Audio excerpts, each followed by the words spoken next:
17 men toe the line, preparing for the 30th Carlsbad 5000. I'm Tony Revis, along with the lead athlete coordinator, Matt Turnbull. And Matt, on a lovely Southern California day, sun bright and shining, but the wind not very strong off the Pacific Ocean. We're prepared for another world-class effort here in Carlsbad. And the first bit of news is not a good piece of news, and it's our four-time defending champion, Dejen Gebrel Meskel from Ethiopia.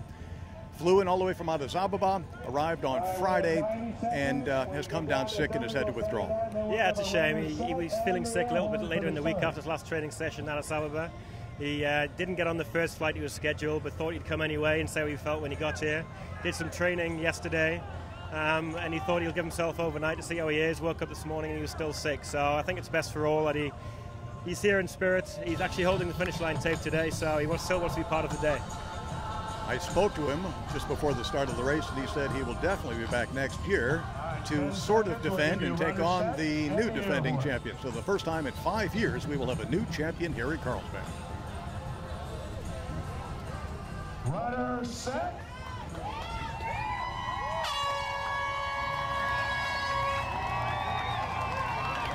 And we are off.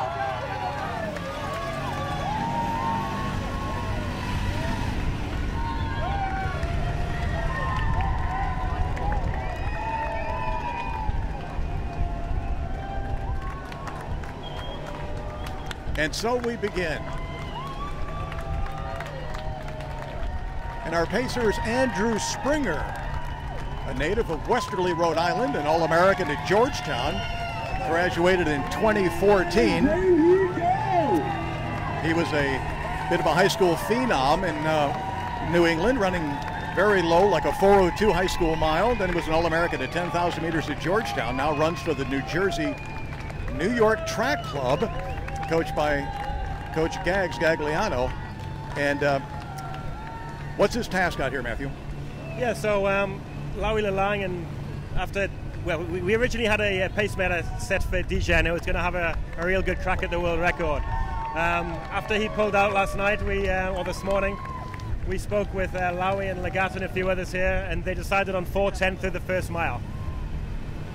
And so, Andrew Springer, who has pace across his chest, a 4-minute miler, very powerful quads, is leading him out with Lawi Lalang from Kenya, a great All-American living and training out of Tucson, and very elegant high chest. And also Wilson, too, out of Kenya, who's a personal best of 13:47 for 5,000 meters, but he ran 27:36 on 10K on the roads last year, and that's quite something. He's out there and he's fearless.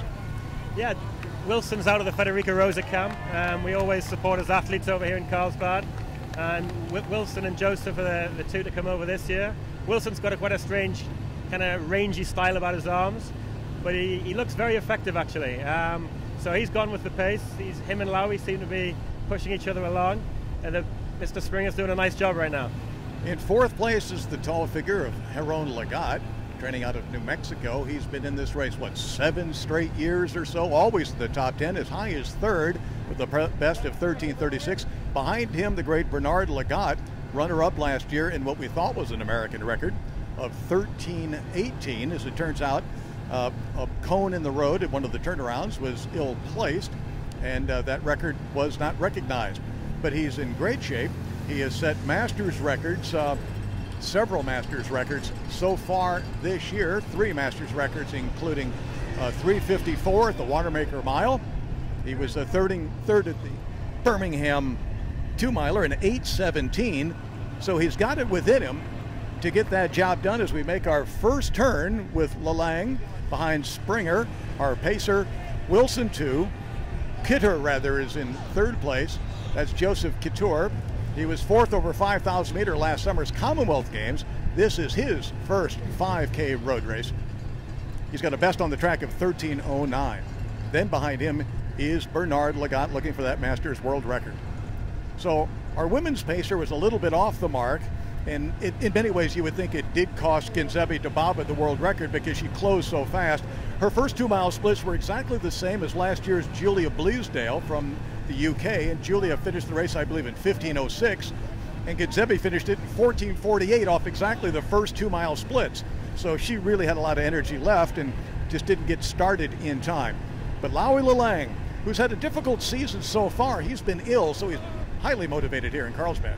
Absolutely. I was across in Boston for the indoors, and he was expected to run there, but unfortunately he fell sick a couple of days before, so he was forced to pull out as we approach the first mile here. They were looking for 4:10. We're going to be pretty much spot on 4:10, maybe a couple of seconds over. There's 4:10, 4:11, 4:12, 4:13, 4:14, the official split at the 1 mile mark, and it just brings into high relief the amazing first mile split of Sammy Kipketer in his world record years of 2000 and 2001, when he went out in 3:59 for the first mile. Just insane condition. Yeah, absolutely. And what really gets these athletes is that headwind, which we just turned into. I think probably at the half mile point they were bang on at about 2:05, and then as they do that turn and hit that ocean breeze, they get a headwind, which is why we probably thought Gidzebi was running a little bit slower than she was, because you do pick up a little bit when you get sheltered coming into the village. Now Bernard Lagat has moved into 3rd place behind our 2 leaders, Laui Lalang and Wilson 2. Laui Lalang, he ran 3:52 in the distance medley relay earlier this year, but had the flu in Boston and a poor performance at the Millrose Games, so he's very motivated. 8-time NCAA champion while at the University of Arizona. He's also the NCAA record holder at 5,000 meters. He has a PR of 13:95 and knows something about the Road 5K. As Matt, you brought him into the Rock and Roll Philadelphia 5K last year, which he won in 13:30. Yeah, Laui's actually a training partner of Bernard Lagat. They train together, they know each other very well, and I think Bernard is actually almost a mentoring figure. He believes Laui can run very, very fast, and he's tipped him to win Olympic medals in the future. He's the one who's dictating the pace right now. He looks very, very comfortable. We know he was in great shape for the indoors, but as you said before, never really turned that shape into performance because he got sick. So he looks very comfortable now. He's working hard, but he looks comfortable. This is very similar to the women's competition, where at that second turn on the I believe it's the west side of the course, Gidzebi Dababa opened up a bit of a gap on her 2 closest followers, and now Laui Lalang has done so to Wilson 2. And Laui, when you tried to beg off on the pace, said, no, keep the pacer in there and keep pushing it. That told you that he wanted to show his fitness off here today. Yeah, I think Laui has something to prove to himself. As we've been talking about, he hasn't run too much so far this year. He looks in great shape. I know he wants to come and post a fast time here. He's the one who's kind of been asking for the pacemaker, and he looks very, very comfortable and relaxed now. So I think probably the next mile will dictate what the finishing time's going to be, because that wind certainly has picked up over the last 20 minutes or so. And this is pretty much the tradition here in Carlsbad. The best conditions to race are about 9 o'clock, 10 o'clock in the morning when the Masters are running.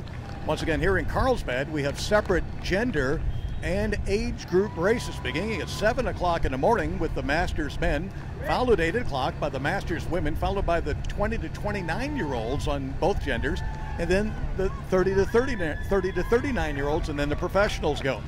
So right now it's 7 minutes and 30 seconds into the 30th Carlsbad 5000 Men's Invitational. We have Laui Lalang from Kenya and Tucson, Arizona in the lead. Wilson 2, also Kenya, in a position that bespeaks his name. 3rd place is a very nice tight pack led by Bernard Lagat, who was 2nd in the race last year. Sam Chalanga, another one of his training partners, former Liberty University NCAA champion at 5,000, 10,000 in cross country, is there as well, and Joseph Couture from Kenya. So it is Kenya, Kenya, Kenya, Kenya, Kenya, with Bernard Lagat, the American Kenyan, in 3rd position. But Laui Lalang has not put away 2 as of yet. No, 2's hanging around there. He actually looks very comfortable. He's working hard. There is a little gap opening of about 10 or 15 meters, but that's been there for some time. Laui certainly isn't increasing the gap. No, and in fact, the look on his face is one of suffering, and now he looks over his shoulder, and he looks like he is slowing somewhat. Now, I haven't seen him race so often, that I know the looks on his face is mile 2, 8:37.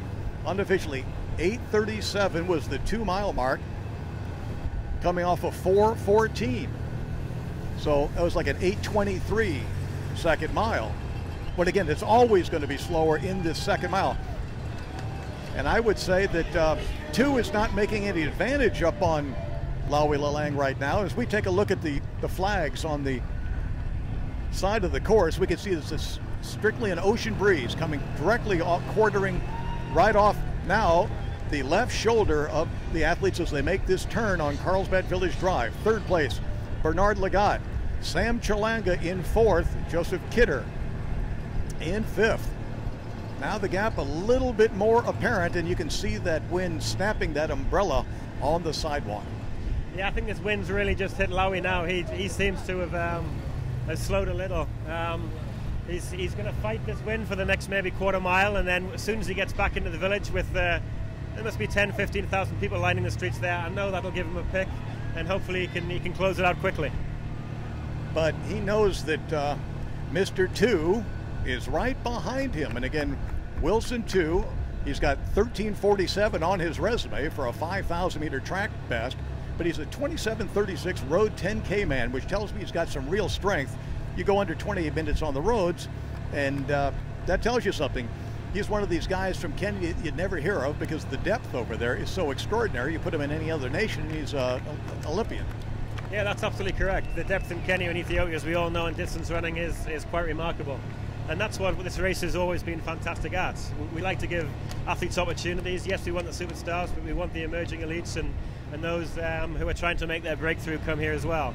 And we always tell the story about Meseret Jafar's first time here in Carlsbad when she finished 11th, and 2 years later she was Olympic champion. So this event is about giving athletes opportunities. 2 is really managing himself rather well, and I wonder what's going through his mind. He can't see the face of Lawi Lalang, but he has seen him glance over his shoulder several times, which should give him encouragement. Now, coming hard in third is Bernard Lagat. So he's the one that's really reeling in these fish in front. Now, I'm not sure there's enough territory left, but Bernard now has run this course one time. He's running Carlsbad. He knows the Carlsbad Village Drive. And if Lawi basically hits the wall here, this ain't over. I agree. Bernard's certainly put himself within striking distance. He's going to have to pick it up again from what he's just done. He's certainly gapped the lead 2. Lawi is hurting. You can see he's grimacing. His arms are pumping a little bit more. He's working hard. But we are coming back into the village, and he's going to get the encouragement, as you can hear from around us here. 2 is cutting the tangents rather well. He's not behind Lawi Lalang, who's running a longer portion of this course. 2, maybe the more experienced man on the road, has gone to the inside where he's cutting the gap, and he's making up territory just by doing that. And you know the crowd, if they're behind anyone, are behind Bernard Lagat. Yeah, we all know what Bernard's capable of in the finishing straight, and these 2 do seem to be slowing a little bit, and the one man who's looking probably the pick of the bunch is Lagat. Is the gap too big at this stage? Time will tell. We got the last one wrong, saying Genzabi wasn't going to get the world record, so I'm not going to say too much at this stage. We've been fools before. We'll be fools again. Here's the turn on Christensen Way. 12 minutes and 18 seconds. The world record 13 flat. We'll just leave it at that. Wilson 2. Bernard turns at 12:27. He's 9 seconds back. There's only a couple of minutes of running left, and now the gap seems to be stretching just a little bit. And it could well be that Lawi Lalang is one of those athletes that wears his heart on his face rather than his sleeve, and all the suffering that is churning on inside, which we all try to hide as much as possible, he shows. I think so. I mean, he's been looking like this since mile 1. He's working very hard. The finish line's in sight now. It's him against the clock. Yeah, so there's the world record gone by, and we didn't expect the world record out there today. We're looking for that American record of 13:24, set by Mark Davis here in 1996. Mark, a native San Diegan, now living and working for the Boston Athletic Association back on the East Coast. Lawi Lalang over the train tracks, 3 miles in 13:22. So the American record holds for another year as the wind has slowed the athletes up just a little bit. But Lawi Lalang takes the 30th Carlsbad title in 13:31 unofficially. Wilson, too, lives up to his name. Third place, the great Bernard Lagat in 13:39. And I really do think that anytime after the noontime hour, it's going to be difficult.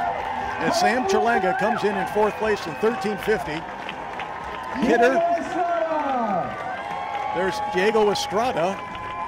And then there's Heron Lagat as the clock turns 14 minutes. Anytime after the noontime hour, the weather's just going to go up and it's going to be very difficult.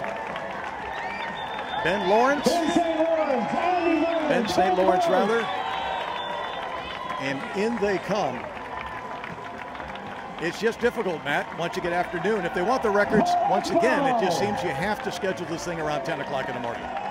Yeah, I mean, the reason why we do it is because the atmosphere is absolutely electric. But if you want those fast times, we could see how windy it was for both those races.